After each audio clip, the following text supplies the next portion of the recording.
I'm Richard Lewis, reporting for RotterdaM. I am here with the unmistakable voice of the Homestory Cup, a man who's been doing it for a long, long time, and someone that I'm sure you're going to be familiar with. It is, of course, one of the most beloved StarCraft 2 commentators, RotterdaM. Right, it's our first interview together. We've never done an on-camera interview, so I'm really psyched because it's good to interview people that are interesting and not the same old boring assholes. But I want to ask you right at the start just a little bit about what's been, going on with your career personally, because we've seen a lot of, the big name casters kind of really, they're out there. You always hear the name. They're getting into other games. We're starting to see them associated with Hearthstone. And here you are, like at Homestory Cup, doing your thing, same old RotterdaM. So what's been happening? Yeah, it's been an interesting year for me because, I moved to USA in March 2012. Everything was looking good. We did NSL Season 3 and 4. Then in the new year, it was suddenly like, oh, everything is going to change. WCS. So that meant like we were not going to do NSL anymore. And that was not only because of WCS. A lot of people still think like, wow, WCS was announced, they killed NSL. There's obviously more to that story, because if we truly wanted to do an NSL, there's always a way. It would have been hard, because there were a lot of days we couldn't broadcast. But there was more to that picture. So for a while, we didn't know what was going on. And at a certain point, like, our company made a deal with Wargaming, so we're going to World of Tanks. In the start, I wasn't a big fan of the game at all. I despised it.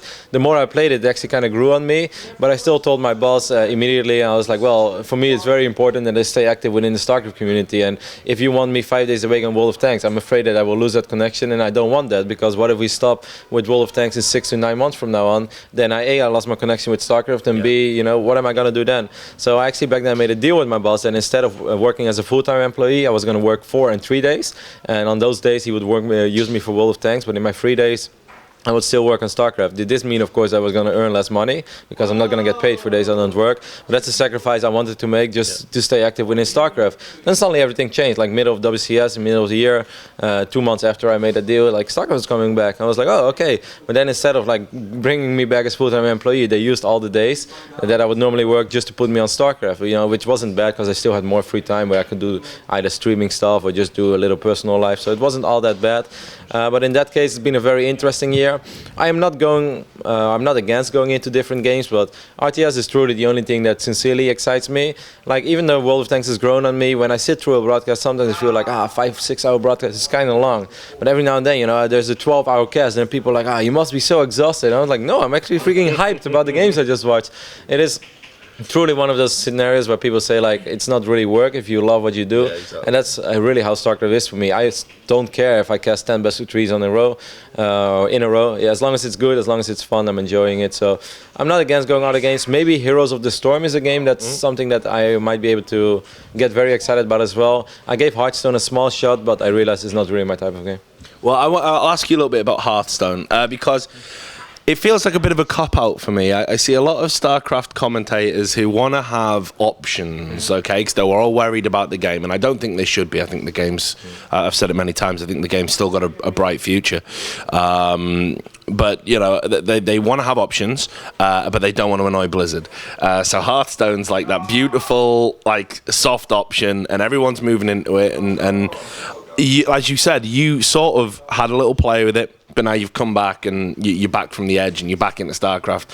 What do you think about people that are sort of playing that game? I mean, like, of 1 foot in, 1 foot out. I mean, it's not something you want to do, so you must have an opinion about it. It's really not a very strong opinion. If they really enjoy the game, then go ahead. And like, I mean, at the end of the day, we're in the entertainment industry, and the people who are working in the industry should have fun as well, because that's what we all do. If they enjoy playing Hearthstone, if they enjoy streaming Hearthstone, I absolutely don't think there's anything wrong with it. Whether it's a Blizzard game or not, I seriously think you should always be free to do whatever excites you the most. Hearthstone is just not a game that I get very happy over, so why should I like play the game or stream the game when I don't really feel that great about it? Like, as I said, in the start I hated World of Tanks, but up to a certain point I was like, you know what, as silly as this game is, I'm starting to dig it a little bit. So I like streamed it a couple of times when I'm like on TeamSpeak with Ben, and it's just fun when you see a bunch of guys playing games they enjoy, whether it's Battlefield or World of Tanks, or for some people Hearthstone. I really don't think that commentators who like leave multiple options open, that they are bad because they don't love StarCraft as much. I don't think that's the case at all. If they want to play Hearthstone, just go ahead. I don't think it's a bad deal.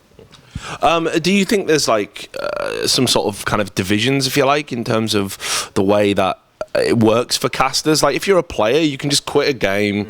No one's going to cry too much about it. Your fans will, but you can go and you can play and no one cares. If you're a caster and you say, right, I'm a StarCraft 2 caster and you've done it for like 3-4 years, and then you turn around and say, guys, I'm off to play Dota and cast Dota, everyone gets really upset. Like it's the ultimate betrayal. It's Judas kissing Jesus on both cheeks, you know? Do you think that's a weird double standard? And have you had any experiences of that double standard? Not really, but that depends a lot on what type of commentator you are and what type of commentator you presented yourself to be in the past. Like, I don't think anyone can get mad at TB for doing a lot of StarCraft and then saying, like, I'm going to do some stuff in Hearthstone or in Dota, because at the end of the day, everyone knows that TB doesn't need StarCraft. Like, we should cherish having TB in StarCraft because that's great for the game. For instance, if I would do it, I can understand a lot of people would be like, hey, well, what the hell, what is this? Like, you always pretend like you love RTS so much and now you start playing World of Tanks or whatever. I think it's a little different. Also because, you know, some commentators are known for their great voice or their great camera presence, their great hosting skills, and then it's also a little more acceptable that they move around and, you know, stay open for multiple industry or multiple game paths and, you know, opportunities. Well, I mean, most of the time I'm an analyst. Like here in Homestory Cup, I'm hosting a little bit because it's very casual. That fits my style much more than me in a suit trying to be very politically correct. That's not really my strength. That's when I have been. So I think if I would suddenly make a change, I think a lot of people would be like, what's going on over here? But, you know, no one has to worry about that. I do StarCraft. I do RTS because I was a Warcraft 3 player before, because I love it and it's my thing. So I can understand that people react like that in some way, but it depends a lot on who you're talking about. You talked about casters there, and you said some have great voices, some have, you know, great knowledge of the game, some have the looks. What do you think you have? What's your strong suit? I think I'm just very passionate about RTS in general. I think people can see it. I think it translates pretty well in general to camera. I think the community, even though we have a couple of silly people here now and then, is a very smart community and they can see through fake stuff. So if I wouldn't sincerely be passionate about this, people would have picked up on this a long time ago and they would have hated me for all the things that I'm not good in. Like, I'm not the most articulate speaker, my English isn't perfect, I still have an accent. Like, these are all things that people could have tripped over big time, but they know that I know what I'm talking about because I watch a crazy amount of StarCraft. I still stream my StarCraft as well. I've been traveling a lot, but whenever I'm home, I'm always streaming and be like, hey guys, I still play this game. I'm still, you know, a reasonable player for the amount of time I spend casting. So I think I have good points, which is obviously knowledge of the game, because I try hard, I interact with the pros as well, try to learn from them. I also think my memory is extremely good, so that helps a lot on... Quite rare for a Dutch person. Why is that? I'm not going to say that. There we go. Perhaps it's not that good. No, but that helps a lot while casting, because you know you can prepare for a cast, but you never truly know what you're going to see until the game is unfolding. And if suddenly they do something which immediately your brain is like, blah, blah, blah, they did this back then in GSL, Codex 2011. People are blown away by that kind of stuff, but they also see like, okay, this guy is the real deal. He sincerely watches a lot of StarCraft. He's referring to games that, you know, some people out there will get, some people out there won't get. That kind of stuff helps, so I think that's one of my strengths. I think I mean, if you didn't already know that this was the case, it certainly said a lot about how well liked you are in terms of your contribution to StarCraft 2 when you were, you know, there on the BlizzCon ticket. You know, you were one of the guys who got to go there, and we all know that there were some people who weren't, you know, invited in that sort of final 8 or however many it was. How much did it mean to you personally to sort of be included in something that big? It meant a lot because it was my very first BlizzCon. As a Warcraft 3 player, I got very close to qualifying to BlizzCon twice. And the one year where I qualified sort of for BlizzCon, we actually didn't have a BlizzCon, but we had WWI, and it was held in Korea. So it was sort of like a Korea BlizzCon, but I never went to the big thing. So it meant a lot to me as just like a Blizzard RTS fan in general. It didn't really mean like, oh, I am one of the 6, so this means that I'm one of the best 6 casters in the world. Because I know that a very big reason why I got invited is because Ben and me covered WCS America for 2/3 of the year, and we even did the final of season 1 as well back then in New York. So it only made sense to include us from the North American region, because at the end of the day, we followed these players throughout the entire year. So I didn't feel that this was like, you know, now I'm settled, like this is it. But it did feel, of course, very nice that Blizzard had faith in me to be there and do a good job. And obviously, like, most of the reactions of the fans were really good as well. So it was awesome. How was the event? Again, you know this. Anyone who works in the industry, there's what you see, and there's what actually happens. And there's events that look amazing, but behind the scenes they're terrible. And there's events that look terrible, but actually everyone's having a really good time, and it should be going better than it is. Where was BlizzCon on that spectrum? I mean, it looked very good. I watched it from home. So. It was a very positive experience for me, and I will say this on the record and off the record. I had a lot of fun. If you ask me, one of the things I would have changed is definitely that I don't think we should have played quarterfinals simultaneously. At the end of the day, we only had 2 days. I still felt the second day could have been longer, because just 2 semifinals and a final. It's like, the round of 16, I can understand. If you want to have 16 matches on the mainstream, that's going to take forever. But the round of 8, like, these are the guys, after all, that went through an entire year collecting points left and right. And now some players, they won their first round match, but they were still on the second stream. Like, if SOS would have gone out in the quarterfinals in an amazing series against Paul 2-3, almost no one would have been talking about SOS, and I think that would have been a shame. I would have loved to see that a little different. And also, I think this stage, it looked cool. I think it could have been a little better, but overall, it was an amazing experience for me. I felt ESL did a fantastic job with that production. There were a few minor mistakes, but you had to really be nitpicking to pick them out and like write them down. So I think they did a great job, and I was happy to be part of the team, and the fans were amazing. I want to ask you just a little bit about the partnership. You're one of the people who are famously associated with an almost like a yin to your yang, you know, and that of course is Mr. Bitters.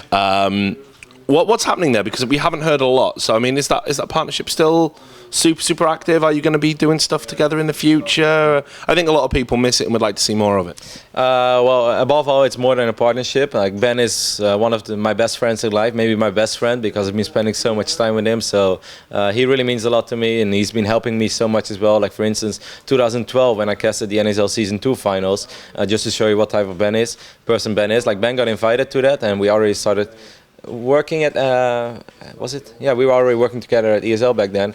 And then I think Ben told him, like, I can come, but I'd rather have you invite Roddy as well. And then he said, like, well, it doesn't really fit in the budget. Well, then Ben said, well, he gets 50% of my salary as long as you pay his flight. So Ben just literally sacrificed half his income for that weekend to get me there as well, so we could work together. So Ben he's just a generally really good guy. The partnership will forever exist.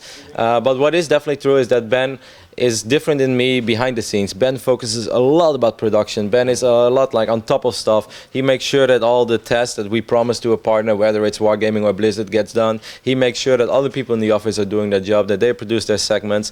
And Ben is just taking care of 101 things, while it's just me sitting there watching some VODs and making sure that I got my facts straight. So Ben is definitely much more into the production side of things than just hosting alone, while I'm still very focused on just commentating. And this is why a few times you see me travel without Ben. Like, for instance, this weekend we have the WGONA finals in Vegas. There's no freaking way that event is going to run properly without Ben, because he's in charge of the rehearsals. He makes sure that he's almost like a producer. Even though we have a producer, it's safe to say that Ben is our producer, part-time producer, if not more than that, because he's very important to the show. And Wargaming lost him a lot as well, because he's like their account manager, so he's their first contact. So missing me that weekend, like, they didn't like that too much, but they can get over it. But there's no way that we could have put off that event without Ben. So Ben is definitely focusing on a couple of other things than just casting alone. But as long as Ben enjoys casting and wants to cast, I will always be there to cast with him, because I love working with Ben, and he's a great friend. So, other great friends are your friends at the Homestory Cup. I think you've been, if I'm right, and I've done my research, you've been here since the very first one, right? Mm-hmm. Which is why at the start I described you as the voice of Homestory, because you've done so much kind of casting and commentary here. This tournament now, I mean, this is the best in terms of lineup I think I can think of at a Homestory. Really stacked. You can't even pick a winner. You don't know how it's going to go. Super exciting games, incredible series.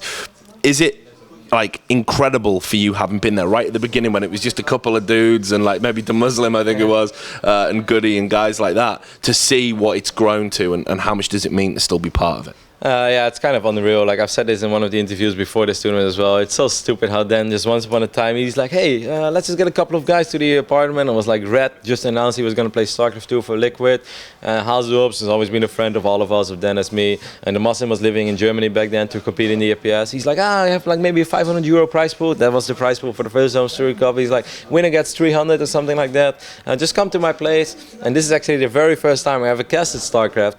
He's like, Kev, just come along. I was like, I don't think I'm good enough. Even though I was boot camping with Red the days before that event, and back then I was still like trying to be as good as a player as well, and I took a couple of games with Red here and there, but I was extremely cheesy, so it didn't mean that much. But then was like, just come along and cast some games, because I did cast Warcraft.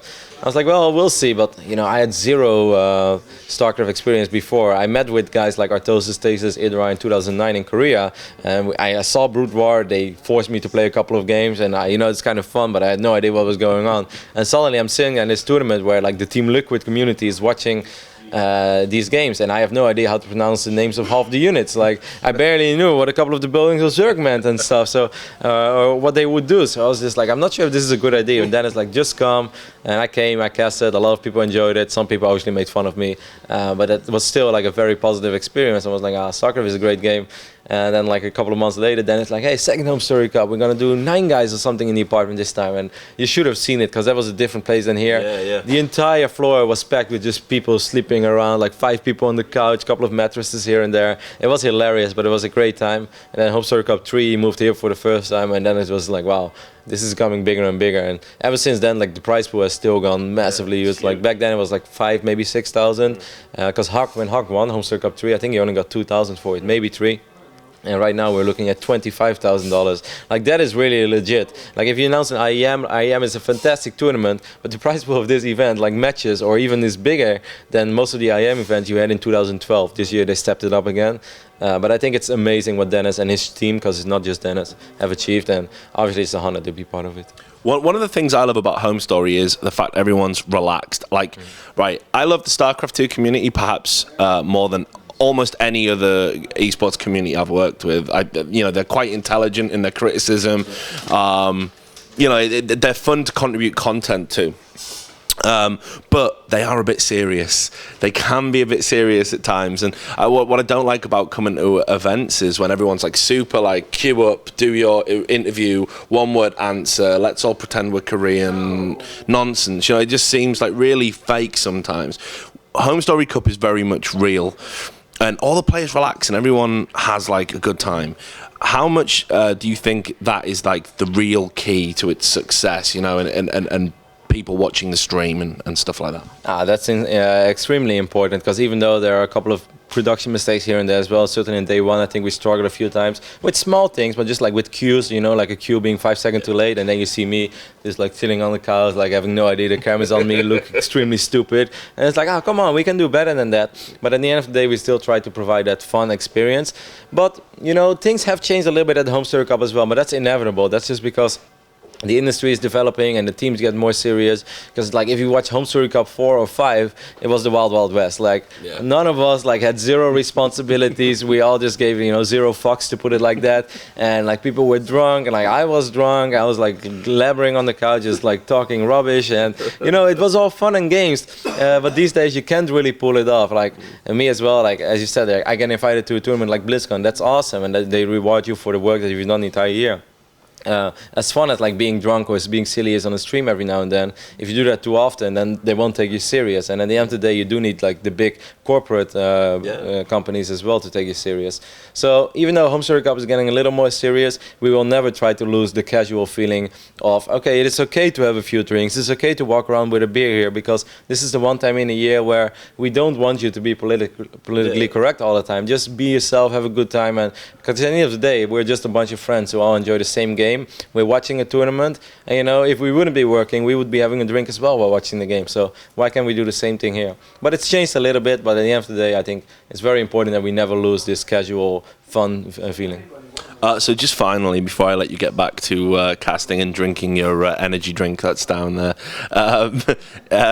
what's your favourite moment from any Homestory Cup? Like, what's the funniest story? Like, along after you've hung up your mouse and you've got nothing to do with esports, what's the one story you'll tell regular guys down the bar? All right, I have 3 of them for you. Drop them all. All right. The first one has to be the very first time we discovered Looping Louie, because you know we started playing this little drinking game, and this was fun. And then on a certain point we said, you know what, we're gonna stream this, and the stream was already down, like the B stream was down. This is like midnight Europe, and there were 200 people on this stream. Within 30 minutes we had 9,000 people watching Blink, Sas, and me, Zedek, and a couple of other random dudes who were just hopped in and out playing a looping Louie. Now I think that's an achievement on its own. If you can get 9,000 people on Twitch to watch a little flying plane running around, I had so much fun that night.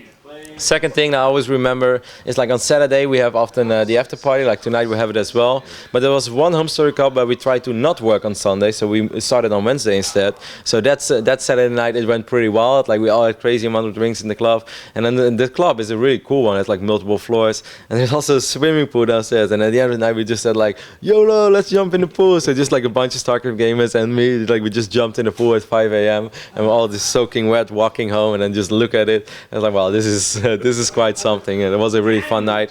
And last but not least, the last Homestory Cup, like I said as well, like even though it was still trying to be fun, it's becoming a little more serious as well. And I barely had any, I mean, I had a few drinks here and there, but never up to the moment where I would wake up the next day and be like, oh, my voice, I can't talk, or I'm hangover. So I behaved very properly all 3 days, or all 4 days before my casting days. But then on Sunday night, I was like, okay, now finally all work is done. And you know, a bunch of guys sitting here in the same room. And we're like, someone's like, what shall we do? It's gonna be a quiet night. This is like, you know, 11. Like, what is it gonna be?